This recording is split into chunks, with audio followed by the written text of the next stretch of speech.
In a small village within the Ottoman Empire, during the late 1500s, there lived a young man named Suleiman. At just 18 years old, Suleiman had trained under renowned scholars and warriors, dreaming of one day joining the ranks of the prestigious Ottoman cavalry. His lineage was one of power and courage, filled with great warriors. Yet, despite his physical strength and skill, something held him back. It wasn't his body, but his mind. Suleiman was plagued by constant doubts and overthinking.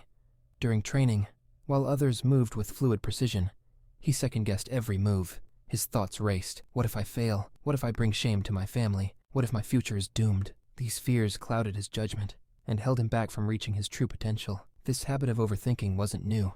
His mother had passed away when he was a child, and his father, Yusuf, raised him alone. Yusuf, often burdened by worries of the future, would pace at night, muttering prayers. Suleiman, he would say, you must always be prepared for the worst.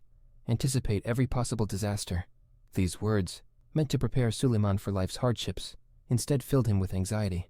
One particularly difficult day, Suleiman's emotions overwhelmed him. He had argued with his father the night before, and the anger from that conversation still burned in his chest. During a sparring session, he lost control and lashed out at his opponent, abandoning all discipline.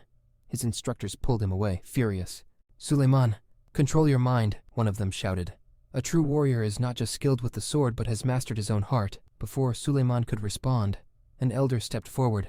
Sheikh Abdul Rahman, a revered scholar in the village, known for teaching the Quran and guiding people in the ways of the Prophet Muhammad, peace be upon him. The sheikh's voice was gentle. Let him come with me. I see his struggle, but his solution does not lie in his strength, it lies in his trust in Allah. The next morning, Suleiman met Sheikh Abdul Rahman by a quiet stream. The sheikh handed him a small bowl. Fill this with water and bring it back to me, he instructed. Suleiman did as he was told, filling the bowl and returning. What can you learn from this water about your thoughts? Asked the sheikh. Suleiman looked down at the water, confused. I'm not sure, sheikh. It's just water. It fills the bowl, but when outside the stream, it loses its flow. The sheikh smiled.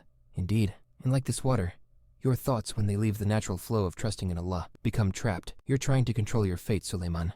But you forget that Allah alone controls all affairs. Just as the water trusts the flow of the stream, you must trust Allah's guidance. You overthink because you believe your worry can change destiny. But only Allah knows what is best for you. The sheikh then recited a verse from the Quran, and whoever relies upon Allah, He will suffice him. No amount of planning or worrying can alter what is already written.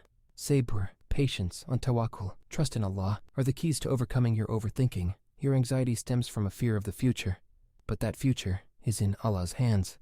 For the next few weeks, Suleiman took the sheikh's advice to heart. Each morning he sat by the stream, reflecting on the names of Allah. He focused on Ar-Razaq, the provider, and Al-Qadir, the all-powerful.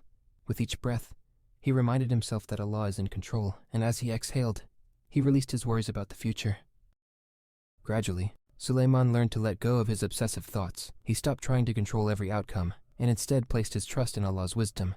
His training improved, not because he grew stronger, but because his mind was no longer tangled in doubt. He found peace in the remembrance of Allah, and his heart became lighter, more present, and more connected to the world around him. Then one day, Suleiman faced a battle simulation.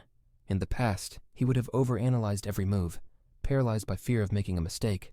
But this time, he placed his trust in Allah. He let his actions flow naturally, no longer burdened by the need for control. For the first time, he was victorious, not just in battle, but over the storm that once raged in his mind.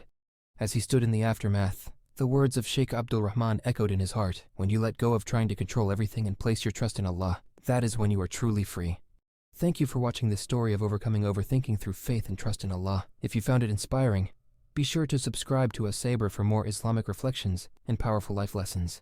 Share this video with someone who might be struggling with their thoughts, and remember, true strength comes from inner peace. Don't forget to hit the notification bell so you never miss our next story. May Allah guide and bless you all.